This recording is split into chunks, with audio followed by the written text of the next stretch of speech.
그리스도인들을 가리켜서 믿는 사람들이라고 합니다. 신자라고 합니다. 믿는 사람이라면 이렇게 할 것이다.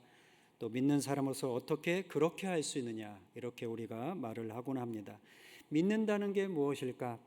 오늘 말씀을 통해서 한번 생각해 보고자 합니다. 또한 믿는 자로서 살아간다는 것이 어떤 의미가 있는 것인지, 부활하신 예수님의 부활에 담긴 의미와 연관해서 오늘 살펴보고자 합니다. 우리가 믿음에 대해서 생각할 때 몇 가지 오해가 있는 것 같습니다. 첫 번째는 믿음이란 것을 과학이나 상식과 반대되는 어떤 것이라고 생각하는 것입니다.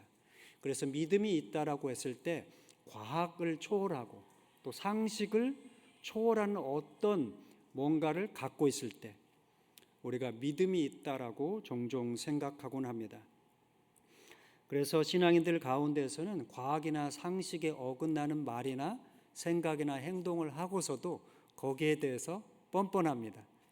당당하게 나는 믿음이 있으니까 그런 과학이나 과학적인 생각이나 또 이성적인 사고 거기에 꼭 매이지 않아도 된다고 생각하는 경향도 있습니다.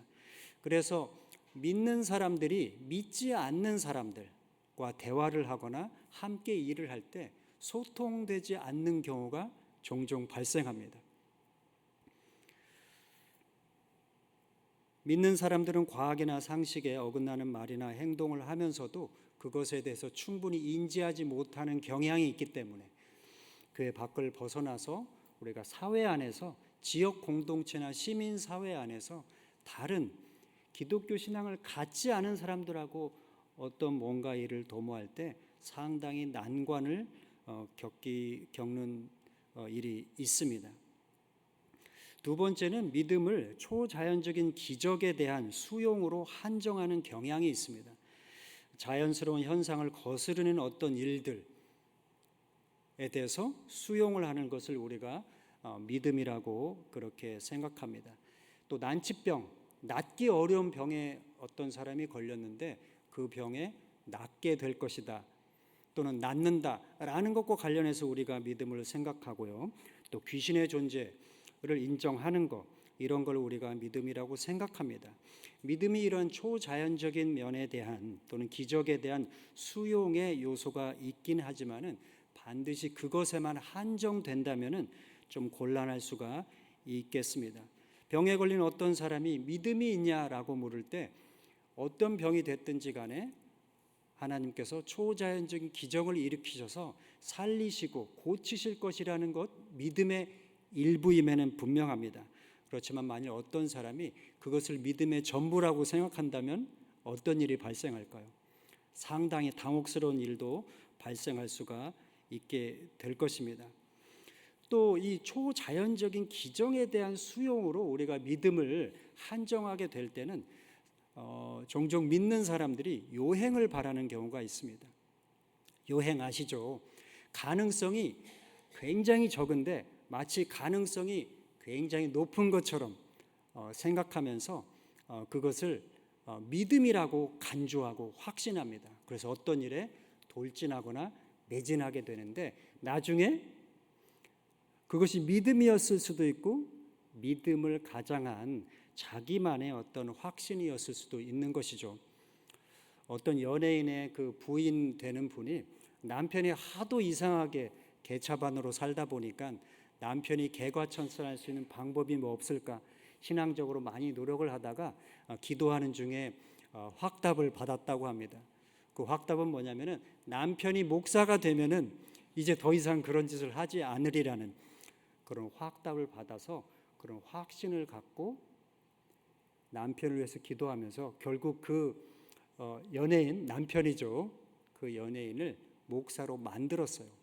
그런데 목사로 만드는 데는 성공을 했지만 그 이후에 안에서는 폭력이 계속 자행되고 밖에서는 사기를 계속 치고 그래서 결국에 비운의 결말을 맞은 연예인 부부가 있습니다. 근데 그 부인 되는 분이 어떤 요행에 대한 생각, 그런 바람을 마치 하나님께서 주신 어떤 확신처럼 그래서 마치 믿음을 갖고 있어서 이 믿음을 가지고 내가 이렇게 남편에 대해서 이런 식으로 결과를 만들면은 하나님께서 은총을 베푸시리라는 그런 생각을 갖고 있었던 거죠.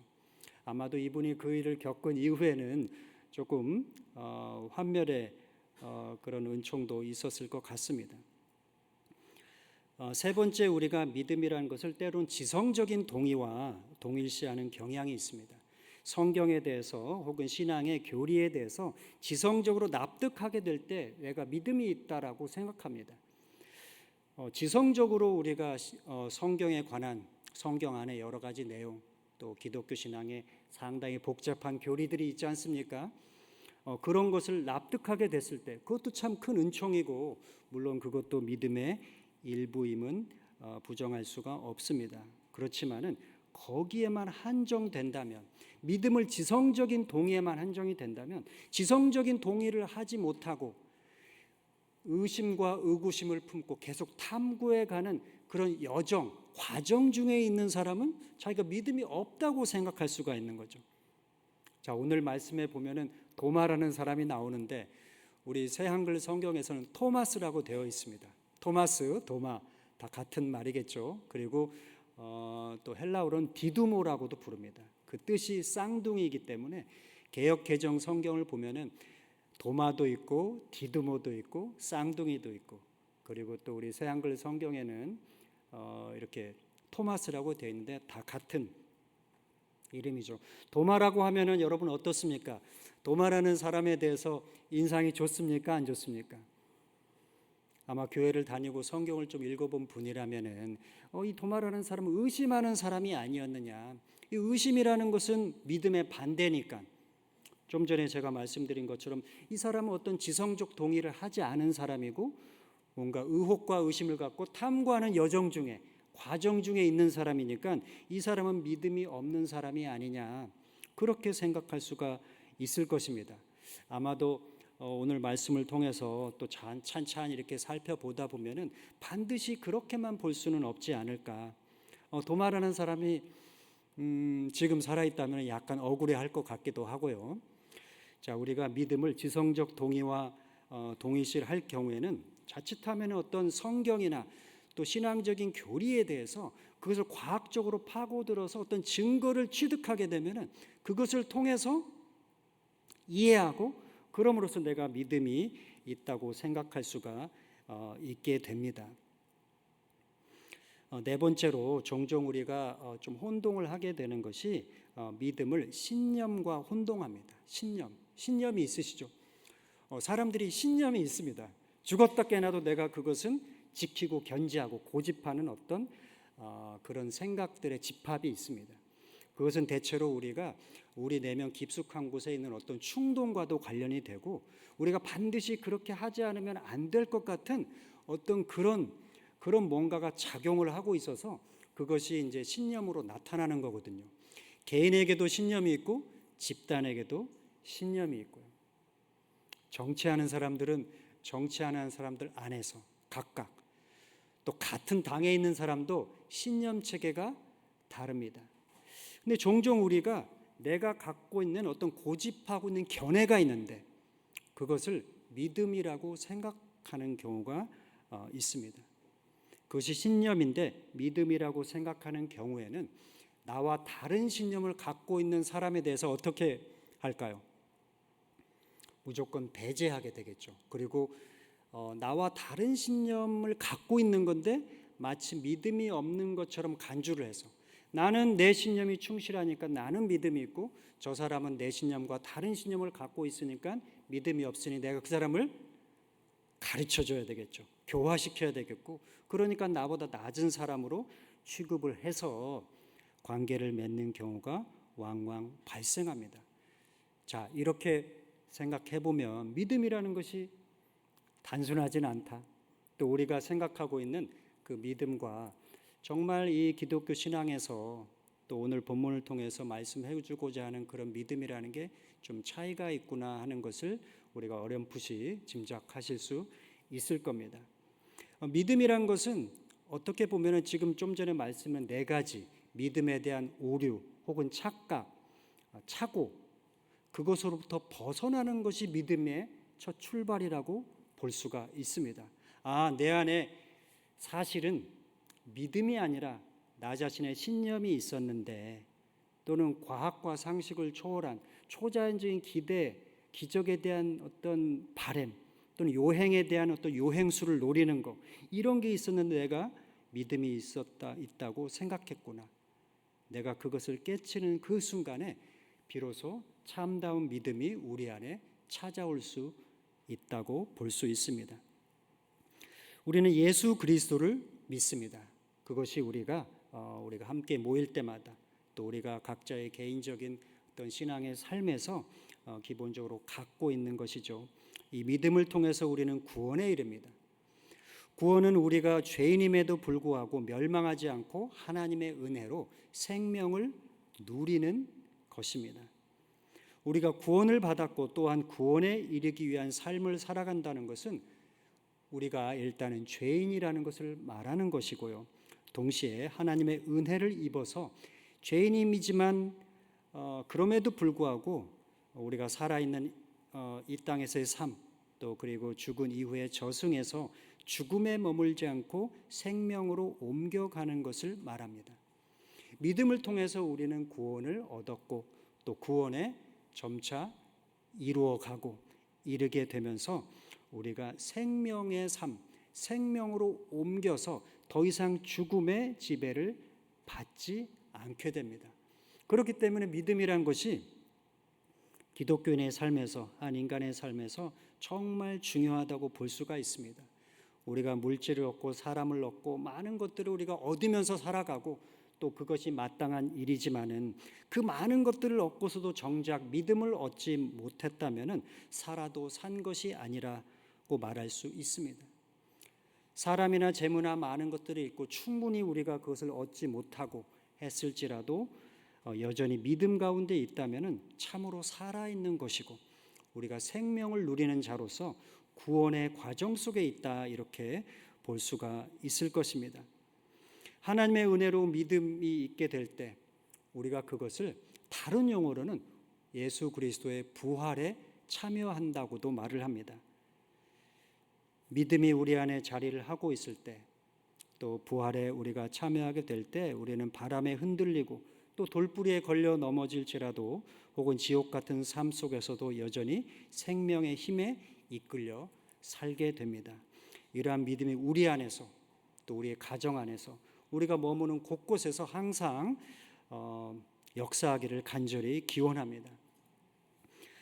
오늘 말씀에 도마와 예수님의 만나는 이야기가 나오고 있습니다. 예수님의 제자 도마는 이 믿음을 향한, 믿는 삶을 향한 열망을 갖고 있었습니다. 참 삶에 대한 열망, 정말 사는 것처럼 살고 싶었고 헛된 믿음 또 망상으로부터 벗어나서 정말 믿음을 가지고 자기에게 주어진 생을 살고자 하는 그런 열망이 있었습니다. 예수님의 부활에 참여하는 삶을 살기를 원했습니다.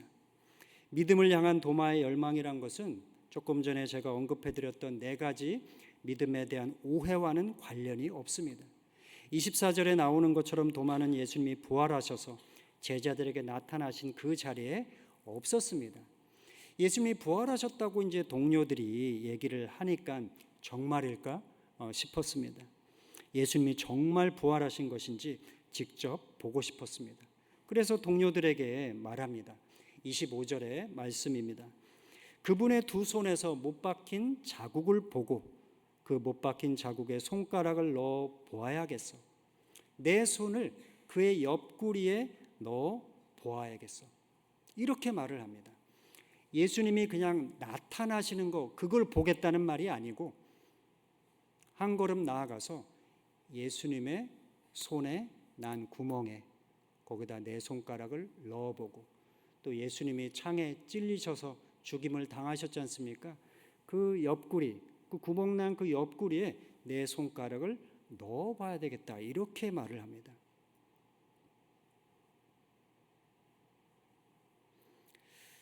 자, 도마가 제자들로부터, 동료들로부터 예수님이 부활하셨다는 말을 들었는데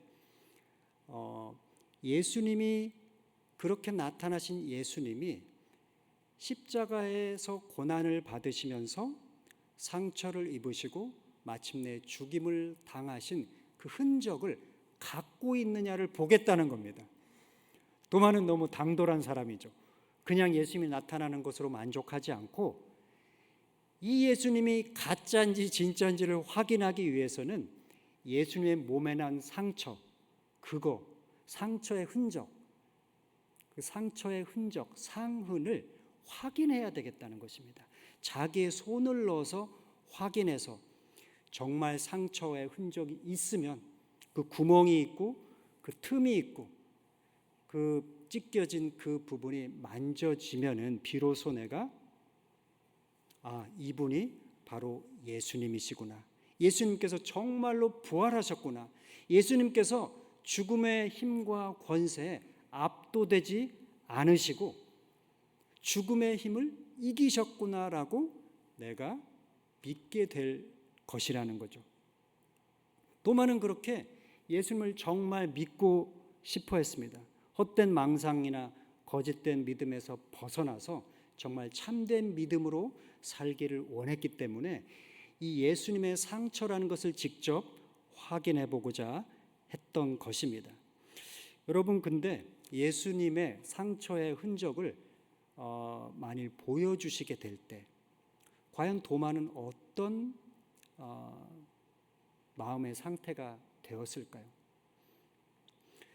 도마가 그런 바람이 있고 그래서 결국 예수님께서는 도마의 그러한 믿음을 향한, 믿는 삶을 향한 열망에 응답하셔서 8일 후에 제자들이 모인 곳에 나타나시게 되셨습니다. 그때 나타나시는 예수님은 도마가 기대했던 대로, 도마가 그렇게 보고자 했던 그대로 상처의 흔적을 갖고 계신 예수님이었습니다. 도마가 그 예수님을 상처 입으신 흔적을 갖고 계신 예수님을 보았을 때, 또 거기에 손을 대게 되었을 때는 도마의 마음이 그냥 이런 평온한 마음 상태는 아니었을 것 같습니다. 예수님께서 십자가에 달리시고 상처를 입으시면서 고난을 당하던 그 순간이 상기되었을 것 같습니다.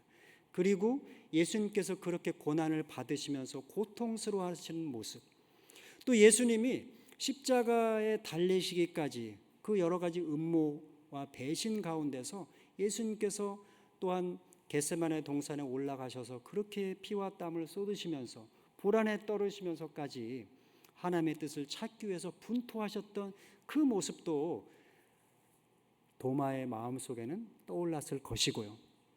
도마 자기 자신이 예수님의 그 십자가 고난에 어느 정도로 참여했었는지, 또 어떤 자세였었는지도 아마 깊이 성찰되었을 것입니다. 여러분, 예수님의 이 상처라는 것은 생각하고 상기될 때, 그리고 그것을 확인하게 될 때마다 놀랍고 우리가 경악을 할 수도 있고, 또 우리가 상당히 받아들이기 힘들 만큼의 감정의 분출이 있을 수밖에 없는 그런 사건입니다.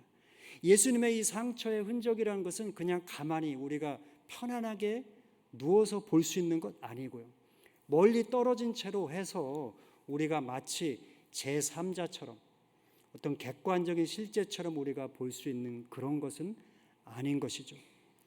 하나님의 뜻을 이루기 위하여 이 땅에 오셨고, 사람과 이 세상에 대한 사랑을 가지고 정말 하나님에 대한 믿음을 가지고 예수님께서 사셨는데, 그것에 대한 결과가 십자가로 주어졌다고 했을 때, 이 십자가라는 예수 그리스도의 상처의 흔적이라는 것은 받아들이기 쉬운 것이 아닌 것이죠. 여러분, 어떻습니까?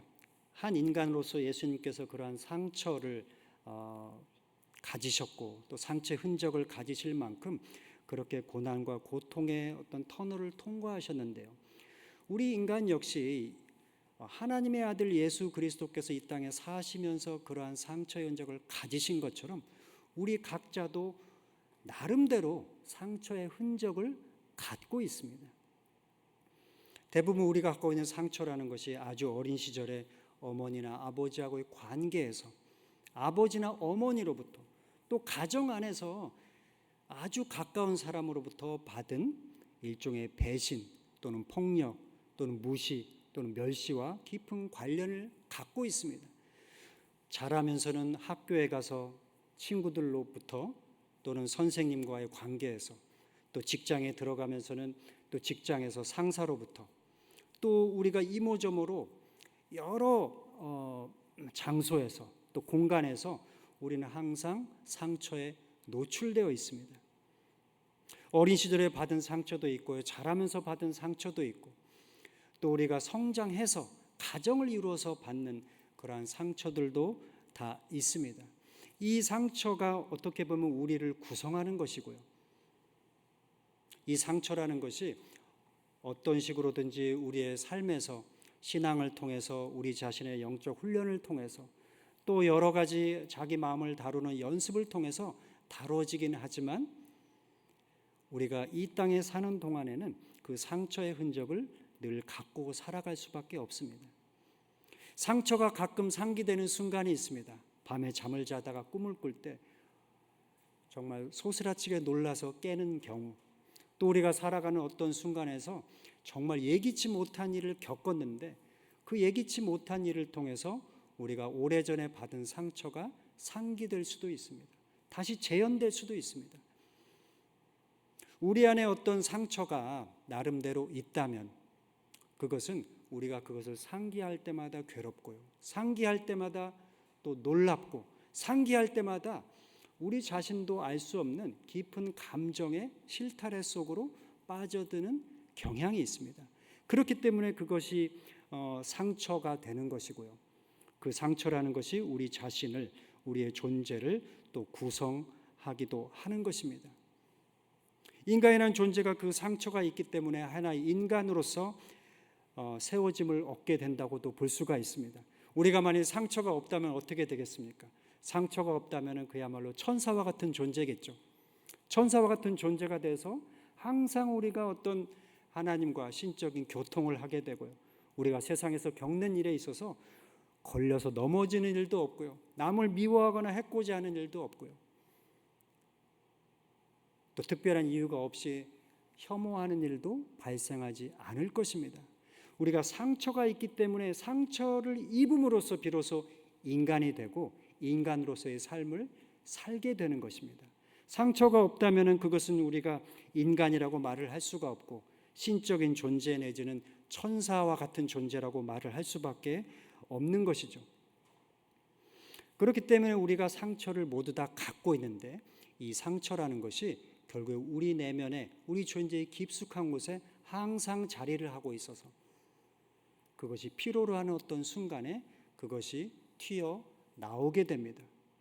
보통 우리의 삶에서는 그 상처라는 것이 부지불식간에 우리 안에서 튀어나옴으로 인해서 때때로 인간관계에서 어려움이 발생하기도 하고, 때로는 어떤 판단을 해야 될 때 그 상처로 인해서 그릇된 판단을 하기도 하고요, 내가 생각과 의지로는 이쪽으로 가고 싶은데 내 안에 있는 그 모종의 상처로 인해서 나는 이쪽으로 가고 싶지만 실제로는 나는 자꾸 다른 쪽으로, 반대 방향 쪽으로 내가 선택하고 행동하고 무언가를 하게 되는 것입니다.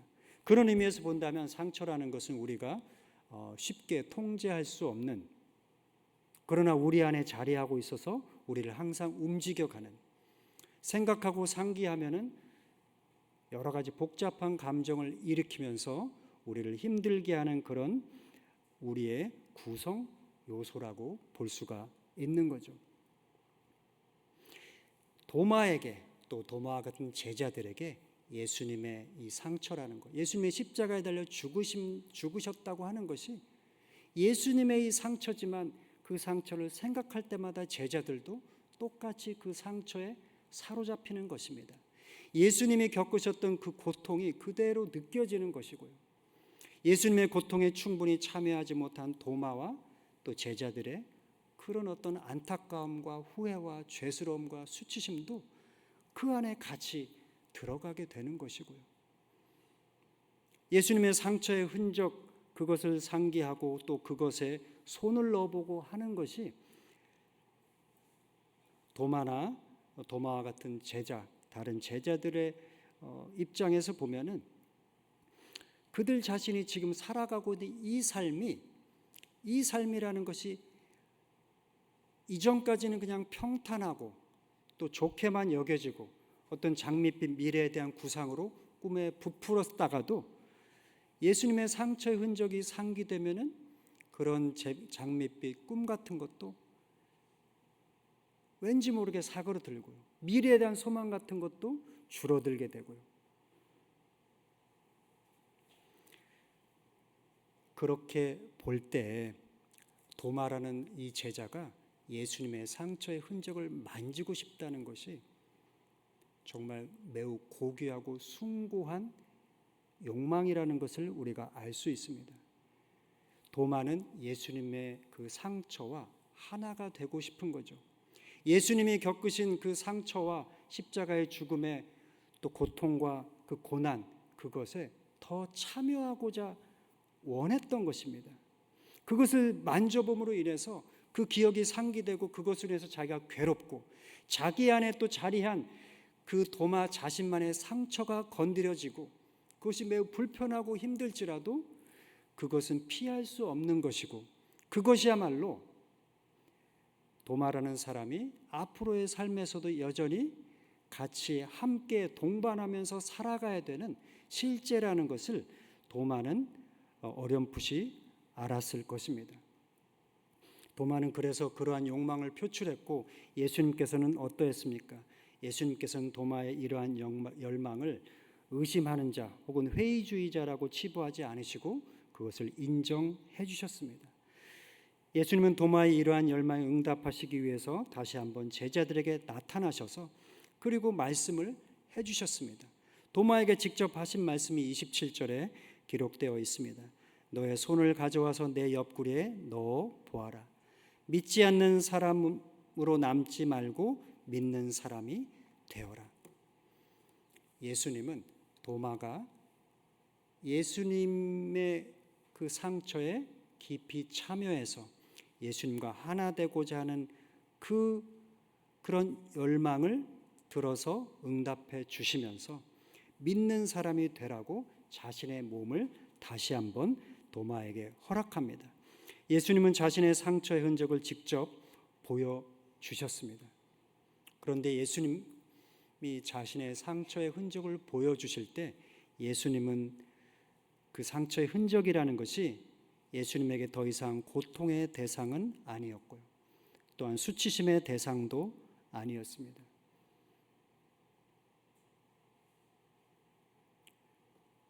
상처의 흔적이 예수님에게 고통의 대상도 아니고 수치심의 대상도 아니고 오로지 상처의 흔적이라는 것은 예수님 자신이 누구인지를 보여주는 표시입니다. 예수님께서는 십자가에 달려 죽임을 당하셨고 그 상처의 흔적을 지니신 분인데 그것이 바로 예수님의 정체성이라고 볼 수가 있습니다. 예수 그리스도를 믿는 사람이라면 예수 그리스도의 상처에 참여함으로써 예수 그리스도의 부활에 참여합니다. 예수 그리스도의 상처의 흔적을 만져봄으로써 예수님의 상처와 하나가 됨으로써 동시에 자기 자신의 상처와도 하나가 되는 은총을 얻게 됩니다. 예수님의 상처의 흔적이 고통의 대상이나 수치심의 대상이 되지 않은 것처럼 우리가 주님의 상처와 하나가 될 때 우리 자신의 상처가 더 이상 고통의 대상이 되거나 수치심의 대상이 되지 않습니다. 오히려 우리가 하나님을 향한 이 믿음의 삶에서 또 구원의 여정에서 매우 귀중한 유익한 자료가 되고 또 그것이 도구가 되면서 우리가 진정으로 이 참으로 살아있는 믿음의 삶을 살기 위한 하나의 중요한 발판이 되는 것입니다. 그래서 예수님께서는 도마의 그러한 열망, 참다운 삶을 살고자 하는 열망, 또 믿는 삶을 살고자 하는 그 열망에 응답하셔서 자기의 몸을 내어주신 것이고요. 그런 의미에서 예수님께서는 도마를 구원의 여정으로 초대를 해주신 것입니다. 우리 자신이 예수 그리스도의 상처와 하나됨을 통해서 우리 자신의 상처와 하나가 되면서 우리 자신의 상처를 수용하고 이해하고 받아들이게 된다면 그 가운데서 정말 우리가 기대하지 못하는 믿음이 발생합니다. 상처로부터 우리가 자유로워짐을 통해서 우리 자신이 상처로부터 해방되고 묶였던 것에서 풀려나면서 우리를 이상하게 사로잡고 있던 여러 종류의 삿된 생각도 그 힘을 잃게 됩니다. 우리를 죽음의 방향으로 죽는 방향으로 인도하는 우리 자신의 내면의 경향도 그 힘을 잃게 됩니다. 우리 자신 안에서 모종의 우리의 행동을 주관하고 컨트롤하면서 우리가 원하지 않는 방향으로 이끌어가는 그 내적 경향이 약해지게 되기 때문에 우리가 진정으로 믿는 삶을 살아갈 수가 있는 것입니다. 믿는 자의 삶이라고 하는 것, 믿는 사람으로서 우리가 살아간다고 하는 것은 도마의 고백에 드러나는 것처럼 우리가 예수 그리스도를 나의 주님, 나의 하나님이라고 고백하는 것과 관련이 됩니다. 주님이라는 것은 신뢰와 의탁의 대상을 말하고 하나님은 이 세계와 우주를 다스리고 섭리하는 존재를 말하는 것입니다. 예수 그리스도께서 상처 입으신 그 예수 그리스도께서 상처의 흔적을 갖고 계신 그 예수 그리스도를 우리가 계속 신뢰하면서 의탁하게 되는 것이고, 그러한 상처 입으신 하나님이신 예수 그리스도가 이 세계와 우주를 다스리고 섭리하시면서 그 모든 되어가는 우리 삶의 모든 일들의 뜻을 주시는 분이라는 것을 우리가 또 알게 되면서 우리가 비로소 믿음이 생기고 그 믿음을 통해서 우리는 모든 것에 있어서 하나님께 의지하고 의뢰하면서 맡기며 살아가게 되는 것입니다. 이러한 고백이 우리 모두의 고백이 되기를 간절히 바랍니다. 예수 그리스도의 상처의 흔적을 자기 몸에 지니고 살아가겠다고 고백한 사도 바울처럼 우리 자신도 주님의 상처의 흔적을 나의 몸에 지니고 살아가고, 우리 안에 이미 자리하고 있는 이 상처가 또 우리 상처로부터 우리가 해방되어서 참으로 자유롭고 믿음이 가득한 믿음을 향한 삶의 이 여정에 우리 모두가 함께 할 수 있기를 간절히 바랍니다. 함께 기도하겠습니다.